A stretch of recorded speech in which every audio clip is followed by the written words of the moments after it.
Hello. So today I thought I would give y'all something from the news, and it's people are always concerned about these tariff laws, but the good news is that there's some things that will become cheaper, and more probably will too. But the first 5 things that we'll see, and we're probably seeing right now anyway, are first is gasoline. Because right now crude oil is cheaper, and if we use the oil here in America, we don't have to pay anyone those imported tariff, and that's what it is. It's a tax, right? And so if we use the oil here, then it's cheaper, and so we can drive, or we can use it for heating. I know people up north use oil for heating their houses. In the South, we don't really do that, but the gas is important because it is used, natural gas, and for heating water, and for your own heater. But it's a little bit different. It's more of a natural gas. So anyway, in America we use oil, and we have it here, and so that's why it's cheaper, and we've seen the prices go cheaper because of that. The next one that they anticipate is beef, because we've been importing beef, and it's been costing us a lot more. Beef is this fat part on your hand. You just kind of pinch it. Beef. So if we use the animals, the cows here in America, then the beef is going to be cheaper instead of importing it. I would think it'd be fresher too. And the next one is lumber. And lumber prices have been so high recently. We wanted to build a small deck, but the lumber was so expensive. But now, and it's interesting because we know that the forestation and the deforestation, so you have your trees, and then you're going to cut them down. Yeah, deforestation has been an issue. So, but they said that they're going to they've been relying on imported lumber. And so they're going to streamline the regulations. You could say rules, right? The regulations, or the management of it. You could do regulations that way. It depends on the context of how you're using regulations. So it said it should stabilize the prices. So that's good information. And they said that with that lumber, then the wood furniture,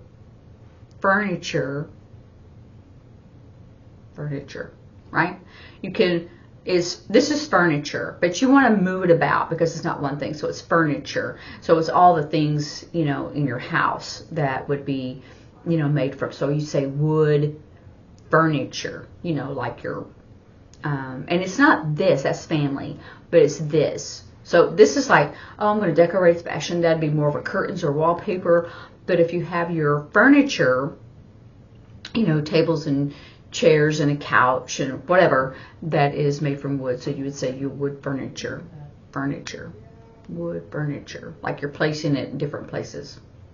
Those prices should go down, which would be good because real wood furniture will last a long time. So we've not had like full real wood furniture in a long time. Because it's just heavy and it's more expensive. So they said it would be, we're going to heavily rely on American resources for that. So we'll see. Hopefully they don't cut down all the trees. I hope that they grow them or have bamboo or whatever for, different products. So we'll see. And then the last one, I think that's the last one is clothing. We have been importing it from different countries because the labor there, the people working there, work is cheaper. And so other people that want to make more of a profit, will send their manufacturing company to a different country. And that's how I would say, instead of overseas, I would say a different country. And so the prices have been lower. But if we make the clothing here, the manufacturing here, we would have less tariff to import it, right? The importing tariffs.